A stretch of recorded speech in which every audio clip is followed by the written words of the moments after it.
Welcome to my class. We are doing lines and angles, chapter number 6. We have completed exercise 6.1 till question number 4. Now we will do question number 5 and 6. Then we will move to some axioms and theorems, है ना. कुछ axioms को करेंगे, उसके बाद हम लोग जो है थ्योरम को प्रूफ करेंगे, उसके बाद एक्सरसाइज 6.2 में जाएंगे. तो बच्चों, now question number 5, class 9th. Question number 5, see NCERT book question number 5 6.1. In figure 6.17 POQ is a line. POQ क्या है? एक लाइन है. Ray OR is perpendicular to line PQ and OS is another ray line between rays OP and OR. OP और OR के बीच में एक रे और लाई करता है, उसका नाम क्या है? OS है. So prove that ROS equals to half of angle QOS minus POS. QOS minus POS. तो इसका मतलब क्या हुआ बच्चों?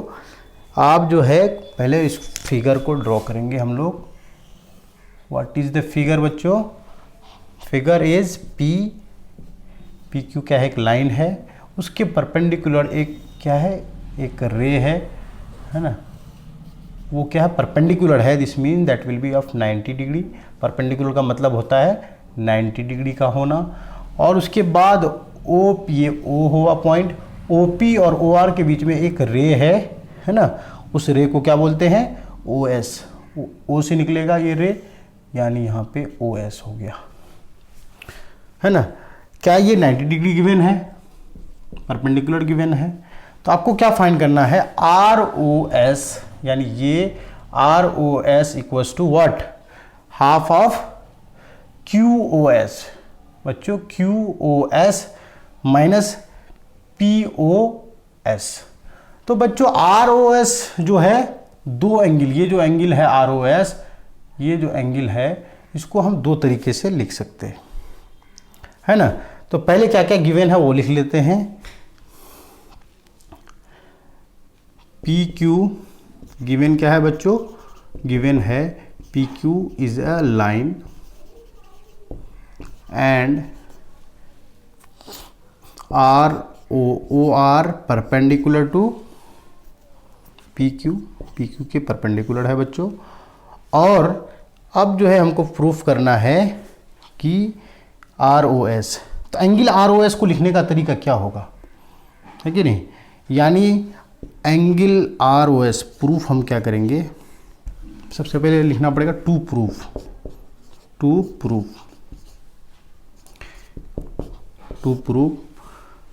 Angle ROS equals to half of bracket angle QOS minus angle POS. This is. तो अब हम प्रूफ करेंगे बच्चों. तो प्रूफ करेंगे तो हम क्या देखेंगे? एंगल ROS का दो लिखने का तरीका है. एंगल ROS बराबर क्या होगा? यहाँ पे देखिए, यहाँ पे ROS दे रखा है. अगर इसको यहाँ लेके आइए तो 2ROS है. तो यानी 2ROS, यहाँ पे ROS का हम इक्वेशन लिखते हैं. ROS बराबर क्या होगा? यानी SOQ, है ना, या QOS माइनस व्हाट? QOS, है ना, माइनस क्या? QOR. यानी QOS माइनस QOR को अगर, यानी ये पूरा एंगल में ये वाला एंगल में माइनस कर देंगे तो यही तो बचेगा. बिल्कुल वही हुआ. ये हो गया इक्वेशन 1. Again angle ROS. फिर देखिए बच्चों, एंगल ROS इसके रिस्पेक्ट में लिखिए. एंगल ROS बराबर क्या होगा? This angle minus this angle, यानी ये 90 डिग्री वाला है. Angle ROP minus SOP. Angle ROP minus SOP, है ना, SOP. तो ये भी क्या हो गया? इक्वेशन 2 हो गया। इक्वेशन 1 इक्वेशन 2 है, adding equation 1 and 2, adding equation 1 and 2 we get what? we get इसको जोड़ देंगे तो क्या होगा, लेफ्ट हैंड साइड को लेफ्ट हैंड साइड से जोड़ेंगे और राइट हैंड साइड को राइट हैंड साइड से जोड़ेंगे तो क्या हो जाएगा, ROS है तो angle 2 angle ROS equals to क्या हो जाएगा बच्चों, इसको भी लिखेंगे फिर इसको इससे जोड़ देंगे, एंगल QOS प्लस नहीं है बच्चों, यहाँ माइनस है तो यहाँ पे माइनस में क्या है, माइनस QOR, फिर प्लस क्या है ये वाला, plus what, angle ROP minus angle SOP हुआ, SOP 2ROS है। तो बच्चों यहाँ पे देखिए ये एंगल ROP और QOR ये दोनों क्या है, इक्वल है। क्यों? क्योंकि ये परपेंडिकुलर, ये अगर 90 होगा तो ये भी 90 होगा, है ना। ये QOR क्या है, परपेंडिकुलर 90 डिग्री है, तो POR भी तो क्या होगा, ROP भी क्या होगा, वो भी 90 डिग्री होगा। तो यहाँ पे QOR यहाँ पे है और ROP भी यहाँ पे है, तो यानी दोनों 90 डिग्री, ये भी 90 डिग्री है, ये भी 90 डिग्री है कि नहीं। तो ये दोनों कट जाएगा ना। क्यों कट जाएगा बच्चों, मैं यहाँ पे रीजन दे देता हूँ, angle QOR equals to angle ROP equals to 90 degree, है ना। तो क्या बचा बच्चों, angle ROS twice ROS equals to क्या हो गया, एंगल QOS। अब यहाँ माइनस SOP बचा, माइनस SOP या POS, SOP या POS एंगल को किसी तरह से भी लिख सकते हैं, है ना। सिर्फ बीच वाला जो एंगल होना चाहिए वो सही होना चाहिए, POS। यहां पे भी हम POS लिखेंगे बच्चों, POS। यानी अब क्या करें, इस 2 को उस पार लेके जाएंगे तो हाफ हो जाएगा, इस 2 को लेके जाएंगे, एंगल ROS इक्वल्स टू क्या हो जाएगा, 1/2 हो जाएगा। फिर ब्रैकेट में angle QOS minus angle POS, ये जो है यहाँ पे हमको यही तो प्रूफ करना था। ROS यहाँ पे हो गया, हाफ है यहाँ पे, एंगल QOS माइनस है यहाँ पे, POS एंगल POS है, यानी प्रूफ हुआ कि नहीं हुआ, हेंस प्रूफ्ड। आई होप आपको समझ में आ रहा होगा बच्चों, ये क्वेश्चन जो है प्रूफ हो गया। यानी मैंने क्या किया, इस क्वेश्चन में ROS को टू वेज में लिखा, पहले तो इस वाले एंगल के टर्म में लिखा, फिर इस वाले एंगल के टर्म में लिखा। तो उसके बाद दोनों इक्वेशन को मैंने क्या किया, इक्वेशन 1 और इक्वेशन 2 को ऐड करने के बाद 2ROS हो गया, और QOR और ROP बराबर है, QOR 90 डिग्री है और ROP भी 90 डिग्री है, और एक माइनस में है एक प्लस में है, तो 90 degree minus 90 degree plus 90 degree कितना हो जाएगा, दोनों कट जाएगा। तो क्या बचा, angle ROS equals to half of angle QOS minus POS। तो यानी आंसर हमारा प्रूफ हो गया, जो हमें प्रूफ करना था वो हमने प्रूफ कर दिया।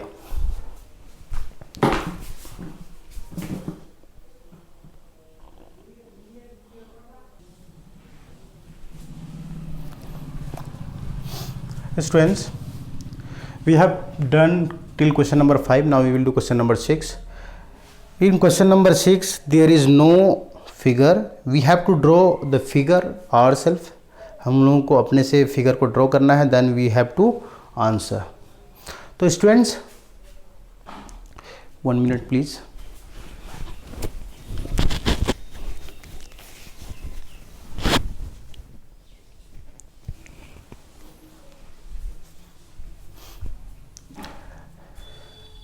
It is given that XYZ equals to 64 degree and XY is produced to point P. Draw a figure from the given information. If ray YQ bisect ZYP, find XYQ and reflex of QYP. Reflex of QYP भी निकालना है और XYQ को भी निकालना है.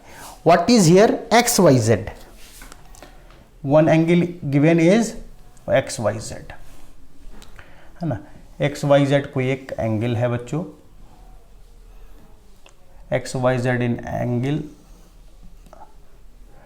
तो X ये हो गया, Y ये हो गया और ये Z हो गया. ये कितना है जी? ये 64 डिग्री है. कितना है?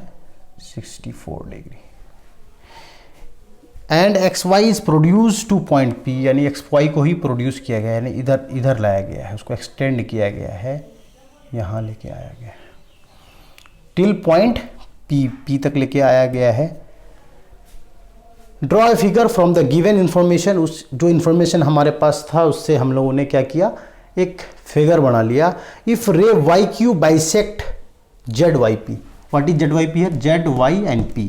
इसको बाइसेक्ट करता है कोई एक रे है, उसका नाम है YQ. Y से स्टार्ट होगा तो यहाँ पे कोई Q पॉइंट तक जाएगा, यानी बाइसेक्ट करेगा, तो यानी बराबर बराबर बीच में से लेंगे तो ये क्या हो जाएगा जी? ये Q हो जाएगा. तो यानी YQ is bisecting the angle ZY and P, ZYP. Find the value of angle XYQ and reflex of QYP. तो we what we have given that, given क्या है बच्चों? गिवन जो है angle XYZ is 64 degree, 64 degree, है ना. और YQ is a bisector of, YQ is a bisector. Bisector समझते हैं, यानी इस बाइसेक्टर, एंगल बाइसेक्टर है, is a bisector of angle ZYP. यानी कोई एंगल है, उसको अगर बराबर पार्ट में डिवाइड करें, मान लीजिए 100 डिग्री है, तो ये ऐसा यहां से एंगल खींचेंगे कि इधर 50 हो जाए, इधर 50 हो जाए, यानी दो इक्वल पार्ट में एंगल को डिवाइड करता है. उसी को क्या बोलते हैं? एंगल बाइसेक्टर बोलते हैं. तो YQ is a bisector of angle ZYP.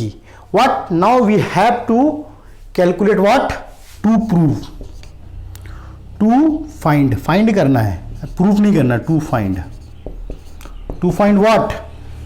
Angle XYQ and reflex of angle QYP. तो बच्चों सॉल्यूशन क्या होगा इसका? फाइंड करना है, तो प्रूफ तो करना नहीं है इसमें फाइंड करना है. Therefore we will do solution. तो what is the solution? Now we have to, हम लोग जो है क्या करेंगे, अगर ये 64 डिग्री है तो लीनियर पेयर से ये वाला एंगल कितना हो जाएगा? ZYP कितना हो जाएगा, है ना. Angle ZYP plus angle XYZ equals to what? 180 degree. Why 180 degree क्यों होगा? Linear pair. लीनियर पेयर कितना होता है? Sum of two angles will be equals to 180 degree.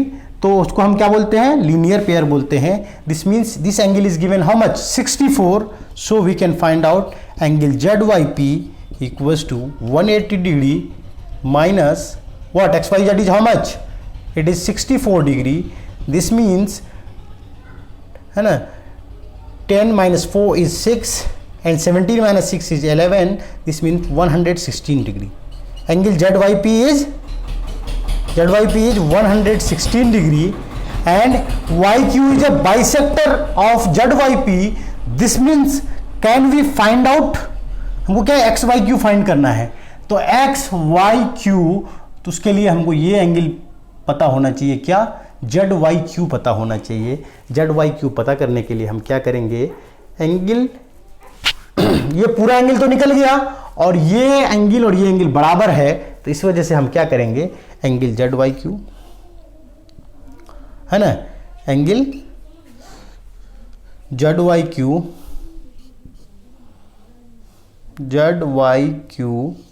Plus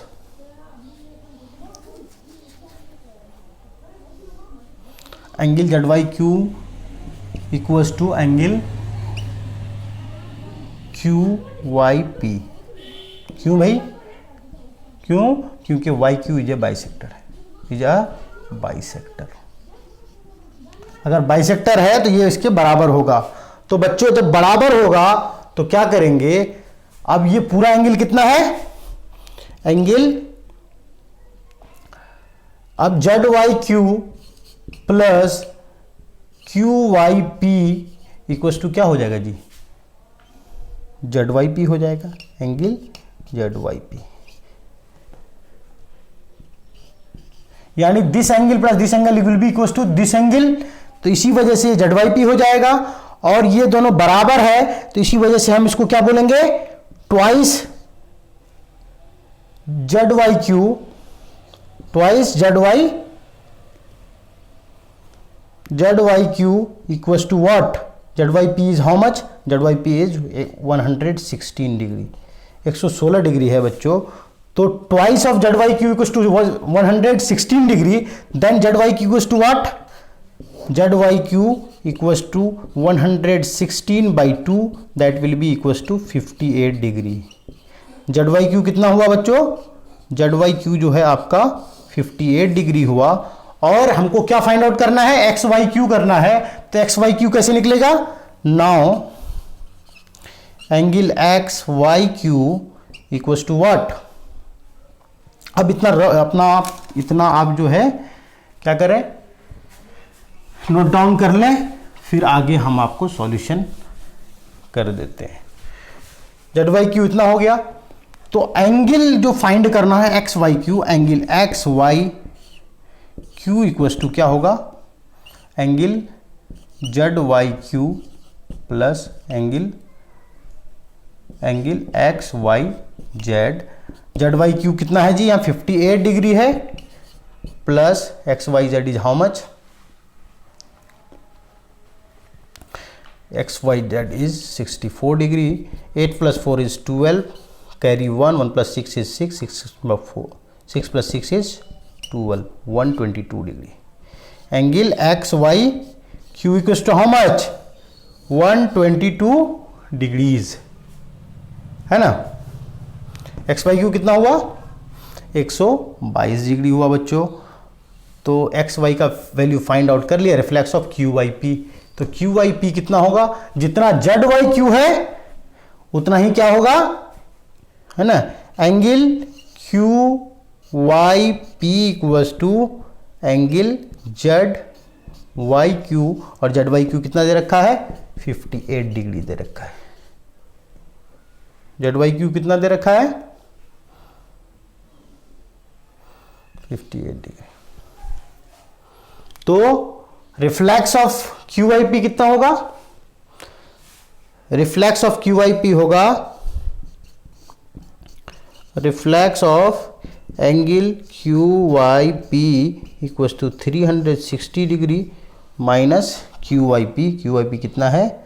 58 degree, है ना। तो यानी कितना हो गया? 302 डिग्री। कितना हुआ बच्चों? 302 डिग्री आंसर हुआ। यानी reflex of Q Y P का मतलब क्या हुआ? यहां से यहां तक का जो एंगल होगा वो 302 डिग्री होगा बच्चों, है ना। आई होप आप सबको समझ में आ गया होगा।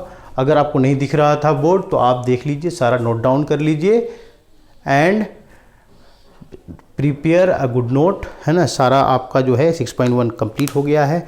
इन the next class we will do some axioms, है ना। कुछ एंगल्स बताएंगे like alternate interior angles, co interior angles, है कि नहीं। सारा चीज़ आपको नेक्स्ट क्लास में बताएंगे। कुछ थ्योरम बताएंगे, lines parallel to the same line और parallel to each other.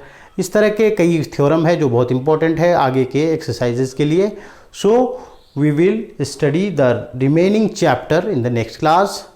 So till then we will meet tomorrow, day after tomorrow, because tomorrow is Sunday, so we will meet on Monday. Till then, bye bye.